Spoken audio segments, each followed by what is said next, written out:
जय हिंद दोस्तों। स्वागत है आपके अपने यूट्यूब चैनल एडोमैन ट्रैकशीट पर।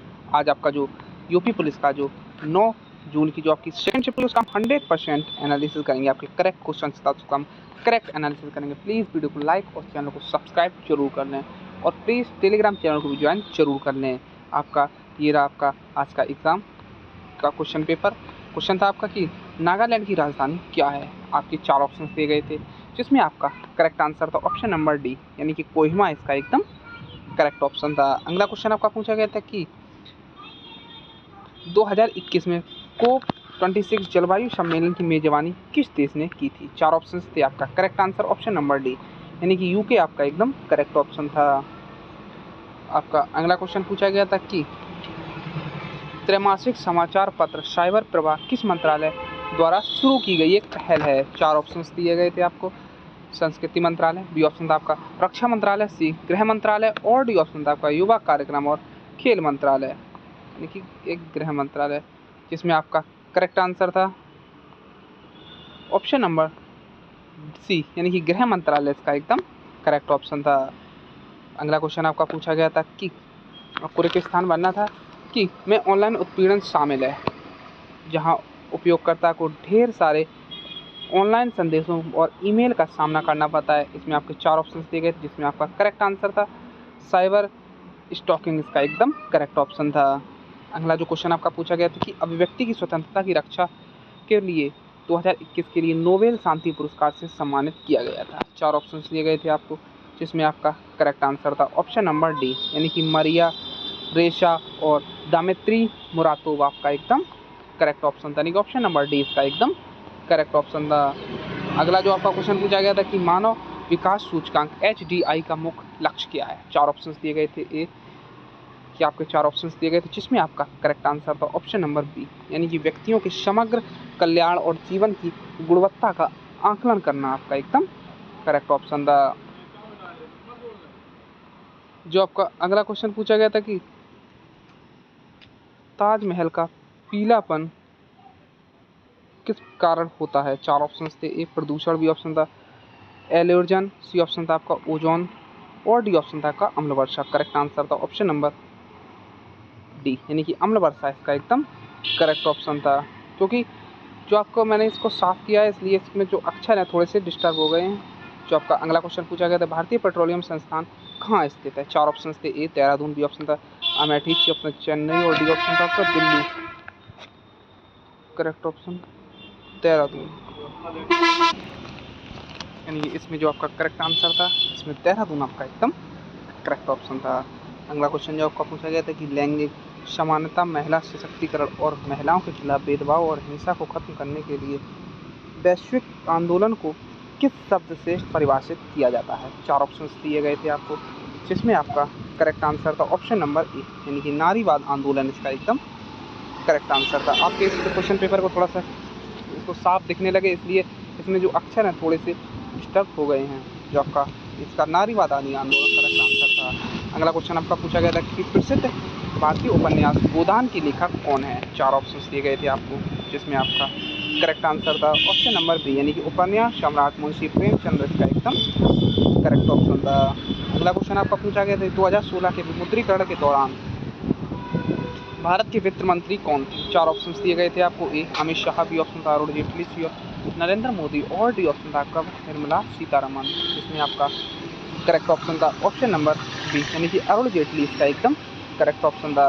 अगला क्वेश्चन आपका पूछा गया कि साइट का मतलब क्या है यानी कि 4 ऑप्शन दिए गए थे आपको जिसमें आपका करेक्ट आंसर था ऑप्शन नंबर डी इसका एकदम करेक्ट ऑप्शन था यानी कि सैटेलाइट इसका करेक्ट ऑप्शन था सैटेलाइट इंस्ट्रक्शन टेलीविजन एक्सपेरिमेंट इसका एकदम करेक्ट ऑप्शन था यानी कि ऑप्शन नंबर डी इसका एकदम करेक्ट ऑप्शन था। अगला क्वेश्चन आपका पूछा गया संयुक्त अरब अमीरात की राजधानी क्या है यानी कि इसको राजधानी लिखा है ये राजधानी क्या है। 4 ऑप्शन थे जिसमें correct answer option number B यानी कि आबू धाबी इसका एकदम करेक्ट ऑप्शन था। अगला क्वेश्चन आपका पूछा गया था कि निम्नलिखित में से किसने साप्ताहिक राजनीतिक तर्कशास्त्र का सिद्धांत प्रतिपादित किया है। 4 ऑप्शन दिए गए थे आपको जिसमें आपका करेक्ट आंसर था ऑप्शन नंबर डी यानी कि कौटिल्य इसका एकदम करेक्ट ऑप्शन था। अगला क्वेश्चन आपका पूछा गया था कि उत्तर प्रदेश के उच्च सदन को क्या कहा जाता है? 4 ऑप्शंस दिए गए थे आपको, जिसमें आपका करेक्ट ऑप्शन था ऑप्शन नंबर डी, यानी कि विधान परिषद इसका एकदम करेक्ट ऑप्शन था। अगला क्वेश्चन आपका पूछा गया था कि निम्नलिखित में से कौन सा कथन क्वांटम उलझाव की अवधारणा का सबसे अच्छा वर्णन करता है? 4 ऑप्शन दिए गए थे आपको, जिसमें आपका करेक्ट आंसर था ऑप्शन नंबर बी, इसका एकदम करेक्ट ऑप्शन था कि एक ऐसी घटना जिसमें कण इस प्रकार एक दूसरे से जुड़े होते रहते हैं कि एक कण की अवस्था दूसरे कण की अवस्था से तुरंत प्रभावित करती है, चाहे उनके बीच कितनी भी दूरी क्यों ना हो। ये ऑप्शन नंबर 20 का एकदम करेक्ट ऑप्शन था। अगला क्वेश्चन आपका पूछा गया था कि भारत में राज्य कर यानी कि वैट किस वर्ष लागू हुआ था? 4 ऑप्शंस दिए गए थे आपको, जिसमें आपका करेक्ट आंसर था इसमें आपका करेक्ट आंसर था ऑप्शन नंबर ये आपका, जिसमें आप वैट कर कब लागू हुआ था? 4 ऑप्शंस थे, करेक्ट आंसर था ऑप्शन नंबर सी, यानी कि 2005 इसका एकदम करेक्ट ऑप्शन था। अगला क्वेश्चन था कि निम्नलिखित में से कौन सी भारतीय संविधान की 8वीं अनुसूची में शामिल नहीं है? 4 ऑप्शंस थे आपका, correct answer option number B, यानी कि उड़िया आपकी जो भाषा है वह शामिल नहीं है।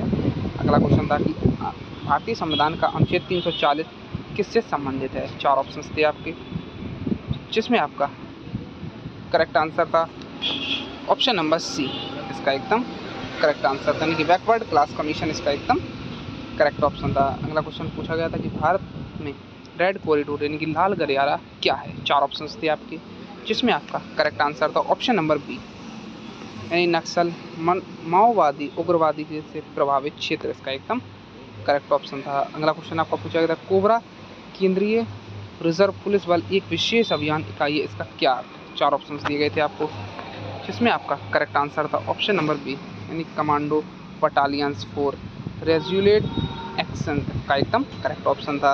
अगला क्वेश्चन आपका पूछा कि राष्ट्रीय साक्षरता दिवस किस तारीख को मनाया जाता है?